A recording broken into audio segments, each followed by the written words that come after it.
कोपऱ्या सभेसाठी आलेले आमचे सर्व मंत्री आणि उमेदवार, मी नगरसेवक फिरोज पठाण चौथ्यांदा इलेक्शन लढतोय। एक शेर से स्टार्ट करता हूं। सरफरोशी की तमन्ना अब हमारे दिल में है, सरफरोशी की तमन्ना अब हमारे दिल में है, देखना कितना दम बाज़ कातिल में है।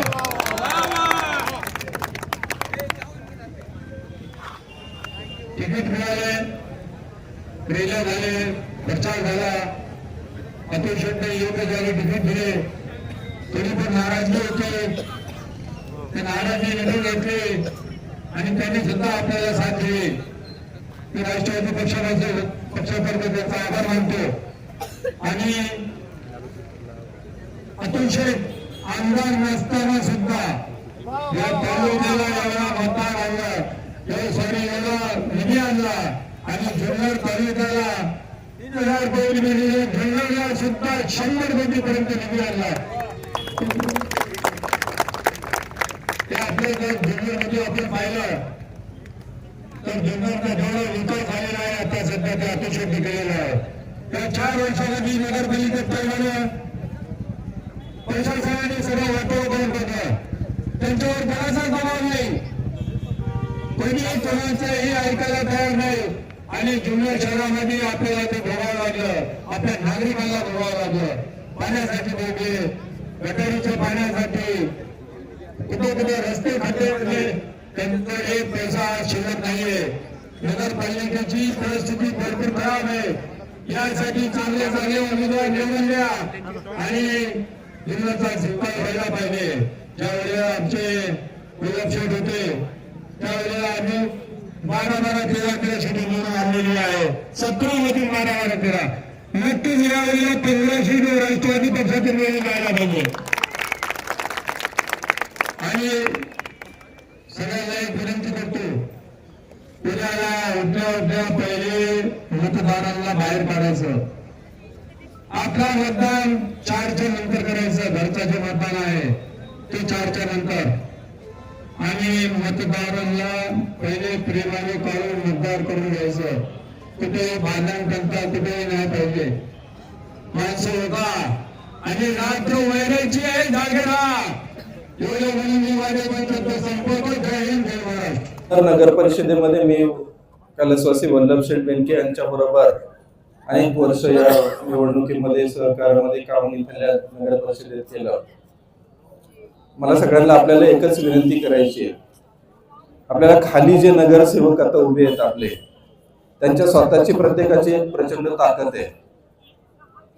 ते सगळेजण अतिशय चांगल्या मताने निवडून येणार आहेत, आपल्या प्रत्येक वॉर्ड मध्ये देणार आहेत। पापाशेठ खोतांनी आपल्याला माहिती आहे की अनेक वर्ष या तालुक्यामध्ये, शहरामध्ये, नुसतं तालुक्यात नाही, शहरामध्ये नाही, तालुक्यामध्ये सुद्धा अतिशय चांगलं काम केलंय। आणि आपण त्यांच्या कुटुंबामध्ये आपण आज ही उमेदवारी दिली आहे।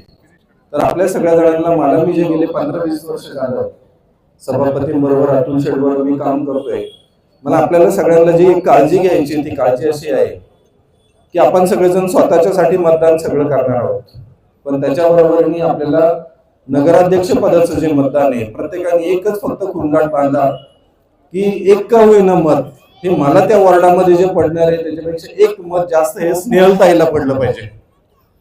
कारण आपल्याला जर असं काही सगळ्या विकास कामांच्या संदर्भामध्ये एक चांगलं नेतृत्व, एक महिलेचं आपण आदरणीय नेहमी वल्लभ शेठने आपल्याला माहिती आहे याच्यामध्ये महिलांना खूप मोठं प्राधान्य दिलं। अतुल शेठ आल्यानंतर तर 50% असलेल्या महिलांना खूप मोठं नेतृत्व देण्याचं काम केलं। आज योगायोगाने जुन्नरला महिलांचंच नेतृत्व आलं आणि मग ते करत असताना आपण लोकांनी आपल्या पक्षाची जी एक भावना आहे सातत्याने नेतृत्वाची, माननीय आदरणीय अजितदादांपासून सगळ्या जणांची, की महिलांचं नेतृत्व अतिशय सक्षम झालं पाहिजे आणि एक चांगला असा विकास या नगर परिषदेच्या माध्यमातून स्नेहलताई करणार आहेत, त्यांचं कुटुंब करणार आहे। या कुटुंबाचं खूप मोठं असं आपण बघितलं तर योगदान आहे।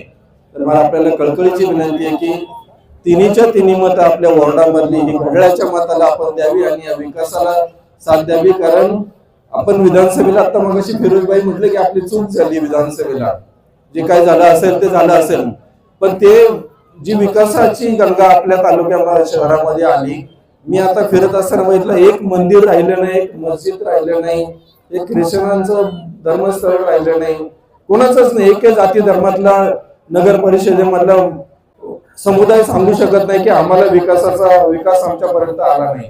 आणि मग असं जर एवढं सगळं चांगलं झालं असेल आणि काही वेगळ्या याच्यामधून पार्श्वभूमी त्यावेळेला आपण ते करता नसेल आलं, तर ते आता परत एकदा अतुल शेठचं नेतृत्व या निमित्ताने आपल्याला वर आणण्याचं असेल.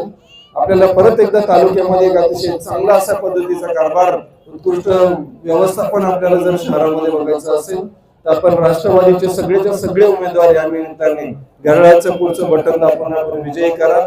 जय हिंद, जय महाराष्ट्र, जय राष्ट्रवादी. जय शिवराय.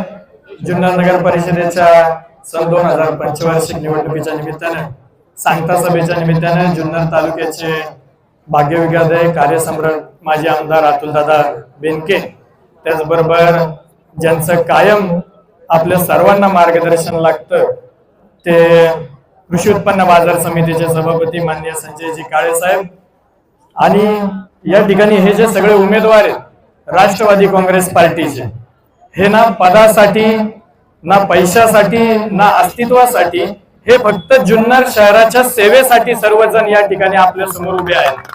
आणि मी एक गोष्ट आवर्जून सांगतो, मी गेल्या वयाच्या खूप लहान वयापासून ज्या पक्षामध्ये काम केलं, पण माझ्यावर त्या ठिकाणी अन्याय झाला. त्यानंतर मी अतुल दादांना फोन केला आणि अतुल दादांनी क्षणाचाही विलंब न करता मला लगेचच उमेदवारी जाहीर केली. आणि मला त्यांनी सांगितलं की जो कार्यकर्ता तळागाळात काम करतो त्याच्या मागे मी कायम उभा आहे.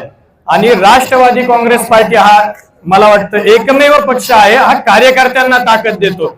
आज मी पाहिलं अतुल दादा असतील, काळे साहेब असतील आणि हे इतर सर्व उमेदवार असतील, हे प्रत्येकासाठी एवढं जीव ओतून काम करत आहेत.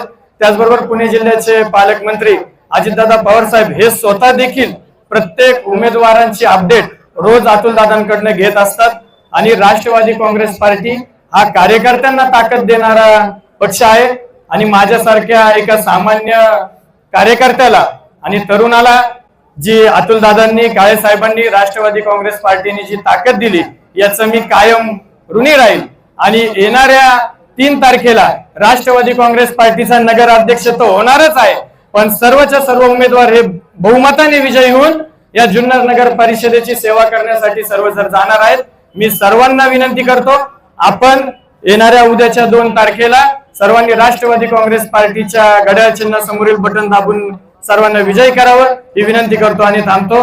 जय हिंद, जय महाराष्ट्र. आज आमदार अतुलजी बेनके, कृषी बाजार समितीचे अध्यक्ष संजय काळे हे सगळे आज उपस्थित आहे. स्नेहलताई खोत हे नगर अध्यक्ष पदासाठी आज उपस्थित आहे. आणि आम्ही सगळे इथं नगरसेवक पदासाठी राष्ट्रवादी काँग्रेस पक्षाकडून उमेदवारी भरली आहे. आम्ही तुम्हाला एवढं सांगू इच्छितो का आज आमची हे प्रचार करू झाले, आमचं कष्ट करू झाले, आता कष्टाची बाळी तुमची आहे. आणि तुम्ही दाखवून द्या का हा आमचा विजय नाही, हा जनतेचा विजय आहे. आणि प्रत्येक नेता असं म्हणतो मी हे काम केलं, प्रत्येक लोक आपलं क्रेडिट ओढण्याचं काम करत असतो. मी बरेचदा फाईट पाहिलंय लोकांच्या, हे काम मी केलं, इथं माझं वर्चस्व आहे, हे लोक हुशार आहे, हे सगळं ते करतील.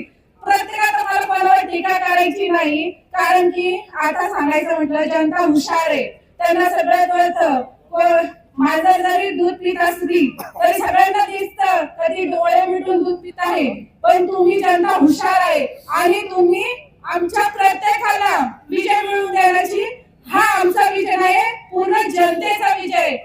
आमदारकीला जरी तुमच्याकडून चूक झाली असेल आता, पण मी आता तुम्हाला सांगू इच्छिते, जसे अतुल दादांनी जेवढे काम करून दिलं, कोणत्या धर्माचा त्यांनी भेदभाव नाही केला, कोणत्या पक्षाचा भेदभाव केला नाही, सगळ्या जाती धर्म सगळ्यांसाठी त्यांनी निधी आणला, एवढं काम काया पलट केली. ह्या कोणत्या नेत्यांनी अजून करून दाखवले नाही. मी तरी पाहिलं का एवढे काम कुठंच आणि कोणीच करून नाही दाखवले. आता तुमचा विजयाची बारी आहे. आचार संपल्यानंतर आमचा प्रचार संपणार आहे पण आता तुम्ही प्रत्येक आमचे भाऊ समजून, आम्हाला बहिणी समजून तुम्ही एक एक मत काढा आणि आमच्यासाठी संघर्ष काढा. 3 तारखेचा विजय हा आमचा नसणार, तुमचा आहे. एवढं बोलून मी माझे 2 शब्द संपवते. जय हिंद, जय महाराष्ट्र.